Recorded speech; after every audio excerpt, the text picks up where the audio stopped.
meio, Patrícia. É porque eu estou botando. Tá. Agora tá beleza, tranquilo. Beleza?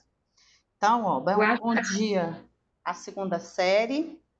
Nossa atividade hoje, nossa aula de hoje, será uma atividade interdisciplinar, Educação Física e Artes, onde a professora Bazinha, nossa convidada especial, vai estar falando para nós sobre o padrão de beleza e a sua história.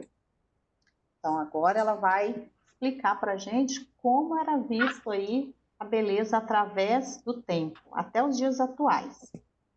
Isso. Bom dia para quem eu ainda não dei bom dia. E, na realidade, gente, o padrão de beleza, ele foi mudando, mas ele também foi voltando, a gente vai ver isso lá no final. Então, as pessoas, elas foram se adequando à beleza em cada época, de acordo com cada necessidade e de acordo com o modo em que elas viviam, né? Então, a gente vê muito isso ficou retratado para a gente, enquanto a gente não tinha máquina fotográfica e nem o cinema, essas coisas ficaram retratadas para nós através da arte, através dos quadros. Então, a grande importância da arte na vida da gente é porque ela é um fator de contar histórias.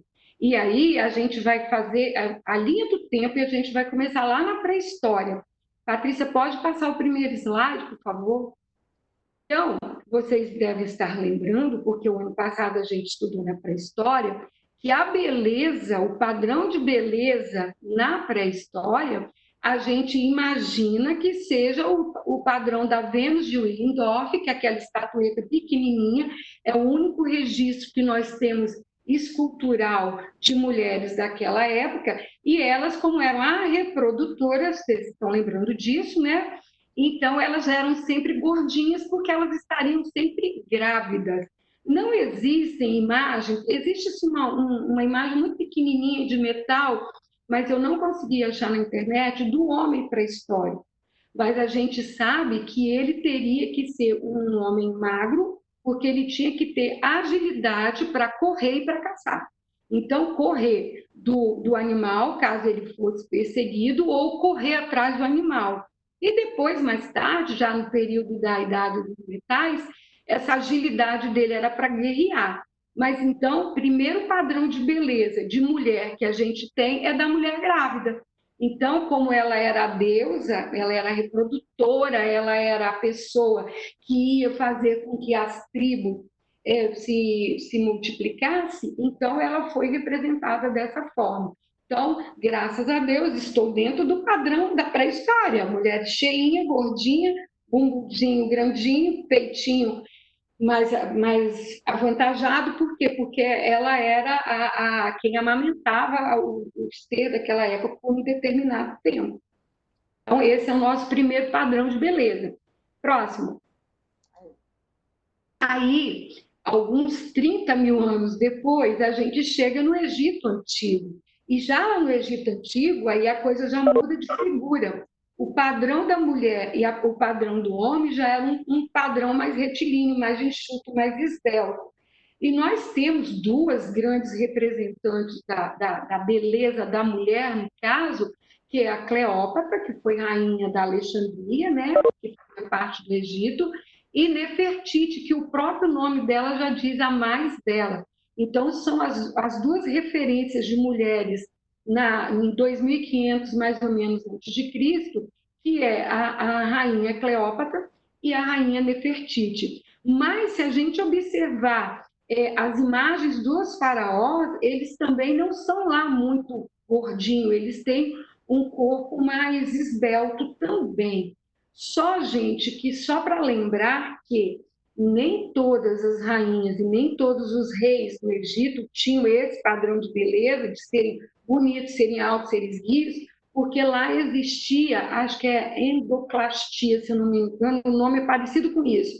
É o casamento entre irmãos, entre filho e pai, filha e pai, entre filha e pai. Então, essa coisa do casamento entre os próprios irmãos e entre os próprios pais vai fazer com que alguns dos faraós nasçam com defeito, que é o caso do Tutancâmon, por exemplo, que ele era pequeno, magrinho, e tinha uma cabeça meio com uma... Patrícia, acho que tem alguém te esperando no lobby. Aí, gente, o que que vai acontecer? Nesse caso aí, essas pessoas, elas não terão essa anatomia bonita aí. Por exemplo, a Nefertiti, ela foi casada com Akhenaton, que é o Amenófis IV, e ela não era de linhagem, ela era filha de um general. Então, os filhos dela com o Deus Sol, né, que é o Akhenaton, foram filhos perfeitos, mas depois eles já começam a casar entre si e essa beleza, que é a beleza da Nefertiti, também já vai acabando. É o que aconteceu também com Cleópatra. Ela depois, se eu não me engano, os filhos dela que casaram entre si, mas ela não era dessa coisa de casamento entre os próprios nobres, tá? Pode passar, Patrícia. O próximo. Aí a gente vai para a Grécia Antiga. Aí na Grécia Antiga muda tudo. O que, que vai acontecer na Grécia Antiga? Se vocês estão lembrados também no ano passado. Padrão de beleza, a beleza era essencial. Ou você era bonito ou você morria. Não sei se vocês lembram que eu contei para vocês que os pais, quando as crianças nasciam, se eles tivessem qualquer deformidade que fosse, um dedinho colado no outro, ele era levado em oferenda para Poseidon. Era jogado dos penhascos, porque você tinha que ter esse padrão de beleza de Deus grego. Tanto é que hoje, quando a gente vê um homem bonito, nossa, esse é um deus grego, né? Ou é uma deusa grega, porque é a referência, a primeira referência de beleza do ser humano que nós temos é exatamente a beleza da Grécia. Que aí já, se não der tempo, já adiantando, que é o que nós temos hoje. Hoje, o ser humano voltou a essa referência de padrão de beleza grega. Se você não tiver barriga de tanquinho, se você não tiver cinturinha fina, se você não tiver sua musculatura bem definida, você não está legal, infelizmente, né? Infelizmente, isso é uma coisa agora da nossa época, da idade contemporânea. Mas, na Grécia Antiga, esse era o padrão de beleza real, tanto para as mulheres quanto, próximo, para os homens também. A gente ainda tem a Diana, que é o Artemis, nós temos Atenas, que era a deusa mais linda de todas, e depois desses lados a gente vai ver os homens, os deuses. Pode passar, Paty. Pode passar. Isso. Aí nós temos, ó, Não, volta. Isso. Nós temos o quê? O Discovery, que é o atirador de disco, né? Que é o exemplo do atleta, que vocês sabem que na Grécia Antiga, em Roma, essa coisa do atletismo, aliás, as academias, as maratonas, as Olimpíadas vieram todas da Grécia Antiga. E aí nós temos o exemplo de atleta, no caso, no meio de Discovery, e do lado dois deuses da mitologia grega, que assim como as mulheres tinham que ter toda uma perfeição. Então, o grego se preocupava com a filosofia, com as artes e com a parte corporal, como no caso as academias, que eles faziam academia. E lembrando, Casinha, essa imagem aí desse atleta, ele é visto até hoje nas academias, nas faculdades de educação física. Exato. É a imagem que representa. Isso, o descobro representa a perfeição, né? A perfeição humana, verdade. Eu, na época que eu dei aula para os meninos sobre isso, ano passado, eu falei que em uma Olimpíada, eu acho que foi a Olimpíada de Atenas, a Globo pegou essa imagem e pegou um Simas lá, o pai do Simas de hoje, que, por sinal, eu esqueci o nome dele, mas ele era um senhor atleta, né? Porque eles são do karatê, sei lá, do judô, não, da capoeira. E a Globo pegou essa imagem e o Hans Donner ia torcendo essa imagem, e quando ela voltava, ele voltava no Simas, nu, né? Lógico, a genitália tapada, porque naquela época, acho que foi na década de 80, ele atirava esse disco aí. Muito legal, porque desde isso daí a gente vê que desde a década de 80, essa coisa do corpo bonito, sarado, igual da Grécia Antiga, é uma forma de culto, né? Cultuado. Vai passar, Paty. gente chega na Idade Média. Na Idade Média, como ela é considerada a Idade das Trevas, né, os historiadores não gostam mais muito disso, mas é uma idade onde a gente não tem muita referência artística. Nós temos as iluminuras, que é isso que vocês estão vendo aí no meio, que é o que ficou o desenho nos livros antigos, e algumas referências que depois artistas do Renascimento fizeram ao povo da Idade Média. Então, a gente está no século do 5 até o século XV, então, quer dizer, são 10 anos sem muita... 10 anos? Não, muito mais, né? 5 poucos anos. Sei lá, gente. A gente não tem muita referência de como era, mas são roupas mais enxutas. Por quê? Eu estava falando antes para a Patrícia. Na Idade Média, a comida era mais escassa, a quantidade de doenças eram muito maiores, então a mulher ela não podia ter toda aquela empáfia, aquela coisa que a gente vai ver a seguir nos outros movimentos artísticos, daquelas roupas imensas. E outra coisa, gente, essas roupas belíssimas que vocês estão vendo, com um tecido mais trabalhado, tudo isso era para a nobreza, porque a classe mais pobre, a classe menos abastada, elas vão usar roupa de linhão, roupa de sarja, aquela roupa mais artesanal e com menos detalhe, menos volume, até em função deles não terem da onde tirar dinheiro para comprar isso aí. O máximo que na Idade Média se tem é o quê? É a subsistência, né? O mínimo que eles têm de comida e de trabalhar, do labor. Então, uma mulher do campo, por exemplo, ela não pode trabalhar com roupa como essas duas imagens do lado esquerdo, né? São roupas de gala, roupa da rainha, roupa de gente da nobreza. Então, na Idade Média, que vocês sabem que lá tem muita doença, o tífano, tétano, difteria, tudo quanto é doença que hoje a gente não tem mais, assim, em grande quantidade, nessa época ele dizimava todo mundo. Tanto é que as pessoas nessa época viviam no máximo até 30, 40 anos era o máximo, porque a maioria morria mesmo com doenças de bactérias, de vírus, essas coisas que a gente está passando hoje. Então, aí na Idade Média, a coisa vai ficar mais enxuta, mais uma coisa menos adornada, mas a gente vai evoluir para coisas muito mais grandiosas, que é o que a gente vai ver a seguir agora no próximo slide. Aí a gente chega no Renascimento, século XIV. A gente está no finalzinho da Idade Média, começo do Renascimento. O Renascimento ele vai do século XIV até mais ou menos meados do século XVI, porque os movimentos artísticos agora eles começam a se entrelaçar. Aí a coisa muda de figura, gente. Aí o que vai acontecer? Vocês estão vendo duas mulheres da nobreza, todas duas bem rechonchudinhas, bem gordinhas. A roupa já muda até em relação à Idade Média. Passou uma novela na Globo, Deus Salve o Rei, se eu não me engano, e isso foi muito legal para a gente ver como que era a vida da Idade Média. As roupas dos nobres lá, que a gente via na novela, eram roupas mais bonitas que da população, mas não chegava a isso que a gente vê agora no Renascimento. E o mais interessante, o mais importante, que nessa época aqui, o blush, o pó de arroz, apesar de que Cleópatra já usava perfume, maquiagem, os egípcios já usavam maquiagem em 2500 a.C., mas nessa época que a mulher ainda não tinha descoberto o pó de arroz.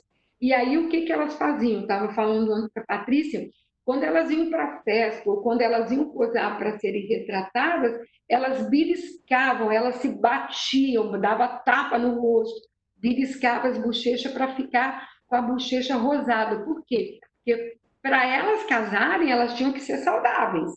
Então, como é que elas iam mostrar que elas estavam saudáveis para o pretendente? Mostrando a maçã do rosto rosada. Então, a cor rosácea, elas conseguiam através dos beliscos e dos tapinhas.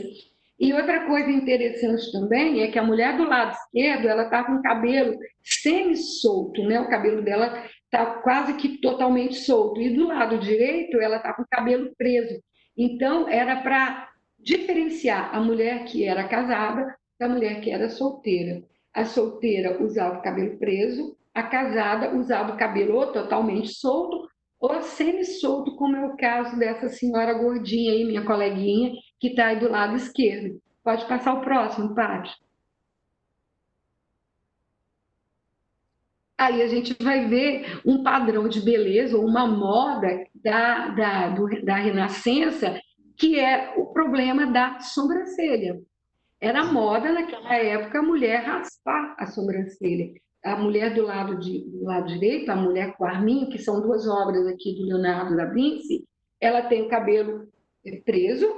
Os meninos, vocês podem até olhar para essa obra, que como a gente, nossa atividade será fazer uma tela viva, essa daí é uma imagem bem legal, e ela pega a franja, amarra aqui debaixo do cabelo, volta, torce e põe aqui por dentro. Era um penteado super da moda, tá? É como se as franjas que a gente usa hoje. Então, essa coisa desse penteado aí para a mulher solteira era assim, sensacional. E a Mona Lisa, que ela era uma senhora que estava saindo, ela tinha acabado de ter um filho quando ela posa para essa imagem.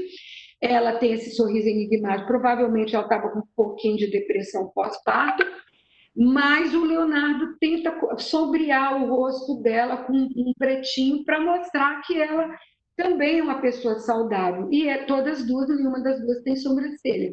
O que a gente vê na mulher de Arminho, do lado direito, é que ela tem um cordãozinho aqui passando pela testa e um outro adorno que passa por cima da sobrancelha. Então, padrão de beleza na Renascença. A mulher gorda, a mulher saudável, né, forte, não tem doença, então tá lá, né? Principalmente tuberculose, que deixa a pessoa muito magrinha, então elas são saudáveis, e elas têm o quê? Sobrancelha raspada, que é um it da moda da época. Agora vamos ver os homens nos próximos slides. Pode passar, Paty.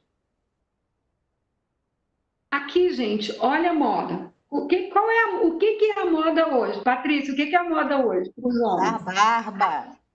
Usar barba, tá aí, gente. Os dois da esquerda são homens já mais de idade, ou seja, já estão na faixa dos 30, 40 anos. Então, eles têm a barba mais encorpada. O do lado direito é um rapaz, ele deve ter entre 16 e 18 anos, é um discípulo não, é um modelo de Leonardo da Vinci.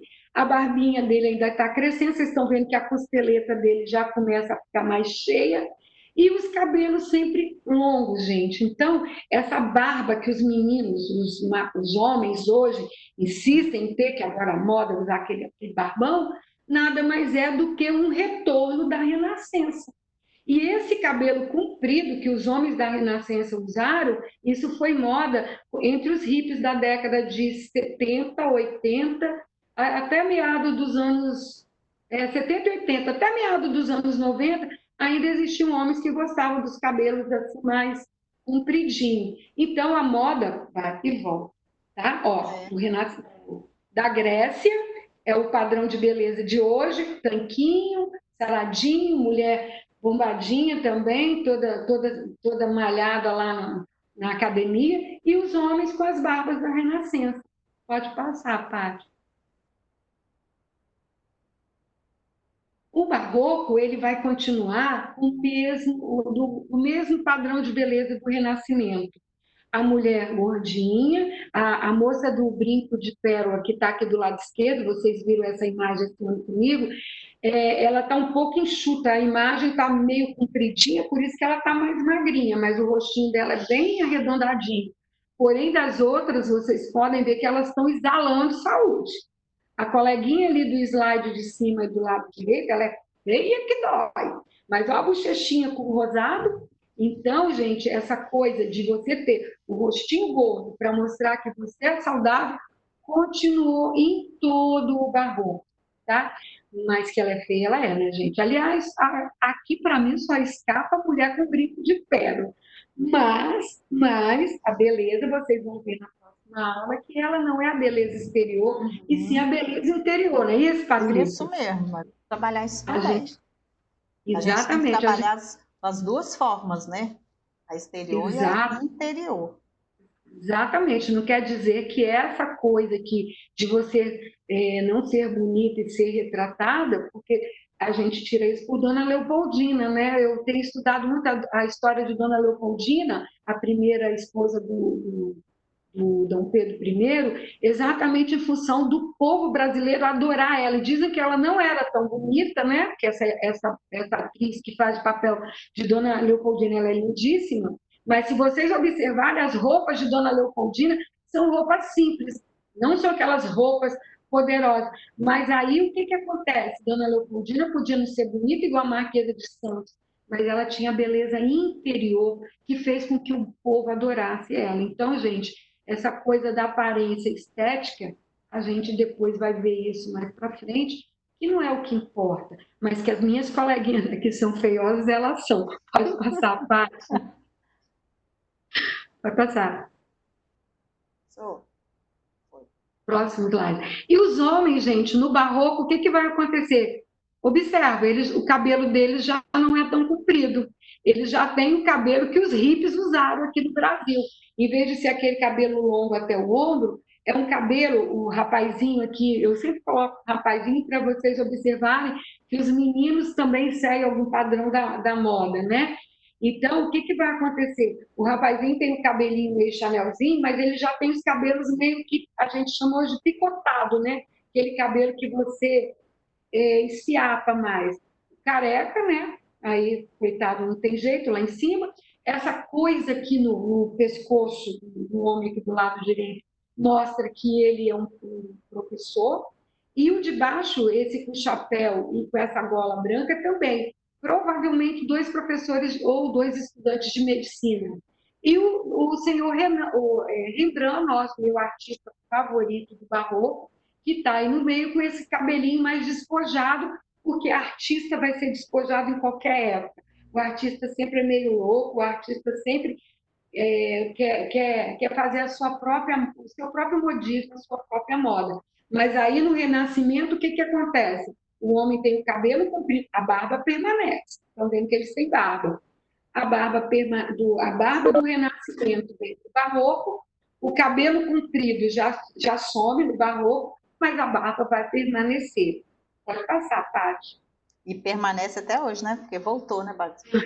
Exatamente. A gente vai observar que vai permanecer. Aí a gente chega no século XVIII, que o Barroco vai se estende até o século XVIII, e aí a gente chega no Rococó. Gente, eu confesso para vocês, falei para a Patrícia ontem, vou falar para vocês hoje, eu gostaria muito de ter vivido nessa época, só para usar essas roupas. Claro que eu não podia ter nascido no Brasil, tinha que nascer na Europa por causa do calor. Mas olha a elegância. E se vocês observarem, tanto na Madame Pompidou, que vocês têm trabalho para fazer sobre ela, acho que já fizeram, olha o blush nela, o vermelhão. Olha essa outra madame que tem do lado de cá, que eu não sei o nome dela, não lembro. Até olhei no slide, mas não lembro mais. Olha o rosto dela. Só que agora, no Rococó, ela não precisa. Até o Barroco, ela teve que. Mas no final do século XVIII, já entrando, metade do século XVIII, o blush, ou seja, o rouge, que elas chamam nessa época de carmim, já apareceu. Então, é um pó de arroz, eles trituram o arroz, colocam um pigmento vermelho, né? Aqui no Brasil a gente usaria o urucum, né? Na Europa eu não sei qual seria o produto. E mistura no pó de arroz e vem aqui, ó. Então ela já tem as bochechas bem rosadas, em função de já existir o pó de arroz, ou carmim, como se chamaria. Para os lábios sempre existiu a pasta que hoje é o nosso batom, mas para o rosto não.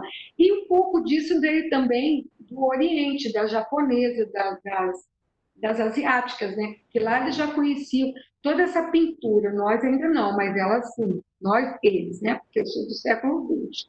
Então, o Rococó, pode falar, Paty. Outra coisa que a gente pode observar é o olhar delas, a doçura no olhar. Sim, né? Elas têm um olhar mais doce. Bem diferente das coleguinhas que a gente viu anteriormente, né? Uhum. Talvez, gente, porque essa mulher, a gente já está chegando mais próximo ao século XX, e essa mulher talvez ela tenha mais liberdade, né? Porque a mulher sempre foi muito reprimida, né? Até hoje nós somos reprimidas em algum. Agora até que não, que agora a gente rodou a baiana, colocamos esses homens tudo no chinelo e vamos que vamos. Mas essa mulher, ela é uma mulher muito reprimida, então ela tinha que ser dona de casa, ela tinha que ser bonita para o marido, e tinha que ser. A Madame Pompidou, não, porque ela era uma prostituta, né? Ela era amante do rei, acho que Luís XVI, não sei. O Luís lá, ela era amante dele. Mas ela era uma mulher que ela era intelectual. Olha eu dando a resposta do exercício de vocês. Então, essa coisa, ela lia muito, ela reunia na casa dela grandes escritores. Então, ela é uma mulher à frente do seu tempo. Ela é da época do iluminismo, o racionalismo está aí, ó, em tudo dela. No livro, na gavetinha aberta com uma pena, que é onde ela escreveu os poemas dela, na estante que tem no fundo dela, e com isso eu estou dando toda a resposta do exercício que eu passei para vocês. Então, a Madame Pompidou ela é diferente das outras. As outras não, são duas nobres. Essa do lado esquerdo, se eu não me engano, é mulher de um duque, e essa do meio aqui é uma. Também faz parte da nobreza, mas essa eu não lembro. A de cá eu sei que é uma duquesa. E Madame Pompidou, que é uma cortesã, que é uma palavra mais bonita do que prostituta, né? Então, a Madame Pompidou é uma cortesã e está ali no meio da gente, da sabedoria. Vamos lá, Paty, o próximo nosso tempo está andando. Uhum. Os homens. Olha a elegância desses homens. Desses hoje, com essa calça rasgada, tudo desmantelado, vão ficar bonito. Não, né, gente? Mas olha a elegância. Esse daqui é o rei Luís, qualquer um deles lá, que eu não lembro qual, 15, 14, 16, não sei. Eu só sei da história dele. Por que, que ele usa essa peruca horrorosa que parece um ninho de passarinho aqui em cima?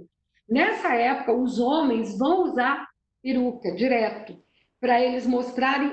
Gente, tudo isso que eu estou falando para vocês é a nobreza, tá? Os pobres, coitados, estão lá usando a sarja, o algodão, o Chita, linho, né?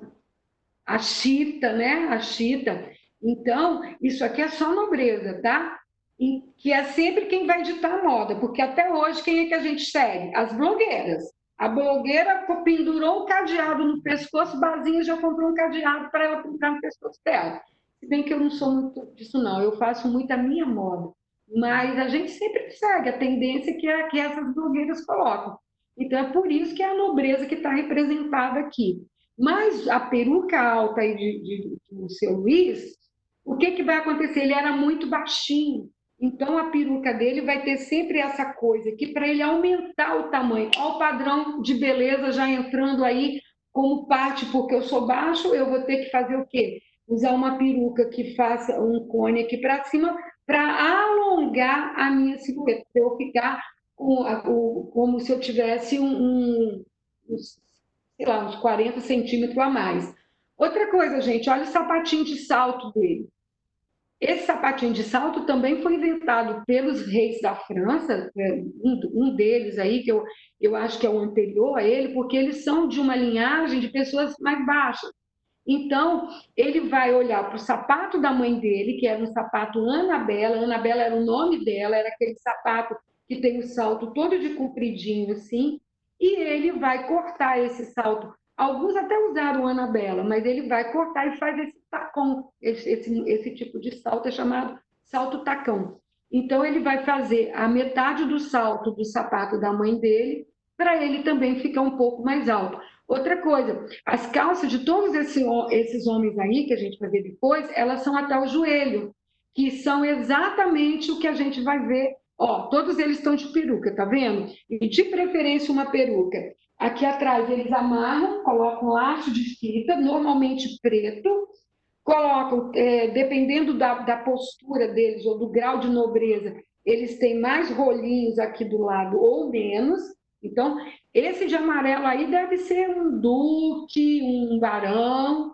Esse outrozinho aqui do meio com essa cara, olha que ele também estava esquecendo, Patrícia, ele também está maquiado. Uhum. Os homens também vão Não, essa usar um pouco de rude para poder mostrar que ele está saudável, então a bochecha sempre corada, e um pouco de carmim, que é a pasta que hoje a gente chama de batom. Então, eles usam o carmim aqui e eles usam uma pasta de carmim aqui. Aqui com pó de arroz e aqui com um aglutinante que eu não sei falar para vocês o que é, mas tem que ser alguma coisa tipo clara de ovo para grudar na boca. Então, eles também se maqueiam porque eles também têm que mostrar que eles são saudáveis. Próximo, Paty. E Pazinha, lembrando das roupas de pajem, hoje. O próximo slide. Passa que a gente vai ver lá. No próximo é esse. Não, volta. Não, volta. É porque a gente vai ver as roupas de pajem depois do neoclassicismo. Ah, tá. Que é onde mostra. A gente vai falar lá na frente, gente, das roupas de pajem hoje. No neoclassicismo, gente, é mais ou menos um rococó, porém um pouco mais simples, né? Não tem aquele bordadura toda. Mas se vocês observarem, isso foi até uma observação que a Patrícia fez ontem, que eu não lembrava, o estampado começa a fazer parte da padronagem da roupa das mulheres. Então, final do século XVIII, indo para o século XIX, a mulher já começa, eu acho que é isso aí, já começa a liberdade. A gente quer mudar, eu gosto de roupa estampada, eu vou usar estampado. É o que acontece com a senhora aí do lado direito. Mas vocês observarem pela do lado esquerdo, no neoclassicismo, que é o que vem depois, aí o Brasil já tinha sido descoberto, essas coisas todas, o Dom João já está vindo para o Brasil, né, traz a corte toda para cá, ela já é gordinha também, a outra também. Então, essa coisa de ser gordinho ainda vai permanecer até mais ou menos, vamos, quase o final do século XIX. Pode passar, Paty.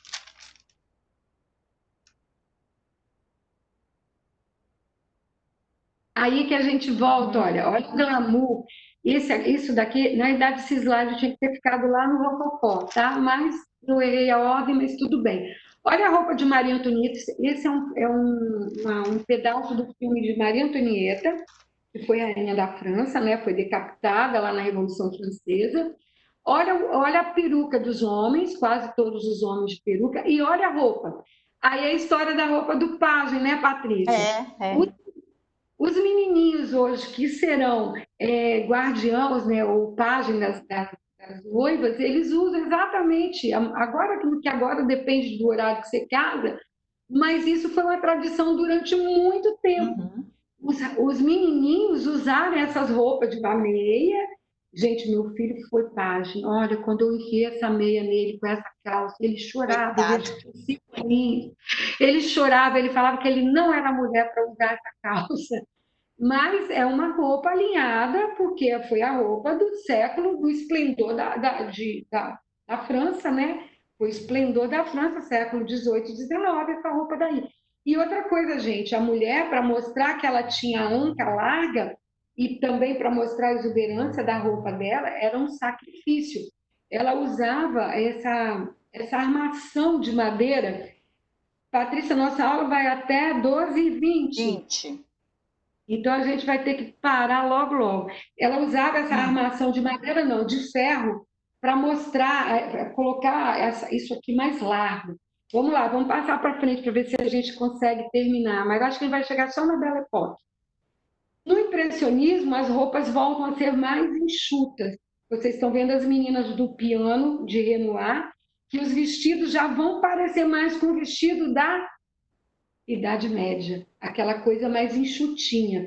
A mais chiquezinha, um pouquinho essa senhora aí do meio, mas provavelmente é uma roupa de festa, e a Madame Manet, que está aí do lado esquerdo, com esse chapéu preto, vocês vão observar que as roupas já serão mais sóbrias.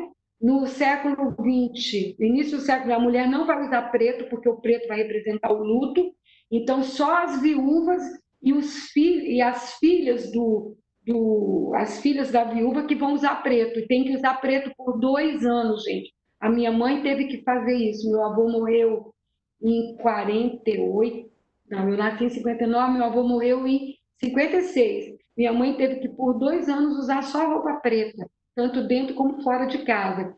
Então, também é essa coisa de castrar a mulher, né? Então, vocês estão vendo que a Madame Manet E as meninas de Renoir, a roupa já é mais enxuta. Pode passar a parte. Aí, no século XX, a mulher vai usar o espartilho.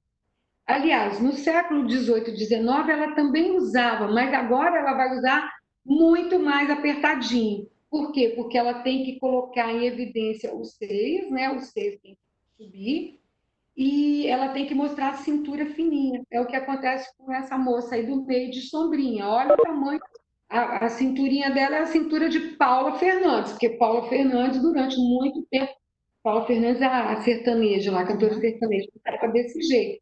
Mas olha o glamour. Isso de cá que vocês estão vendo do lado esquerdo, final do século XIX, início do século XX. A partir de 1920, a mulher já começa, Coco Chanel já está no auge, e a mulher já começa a usar esses conjuntinhos que a gente chama de tailleur, que é a saia combinando com o blazer, com a cinturadinha, com esses chapelões. E elas andavam na rua, assim, eu também queria viver nessa época, eu acho glamour, Chique, né? muito, eu acho chiquérrimo, nossa, as pessoas, a gente com aquele chapéu, aqui no Brasil, com esse calor muito pique.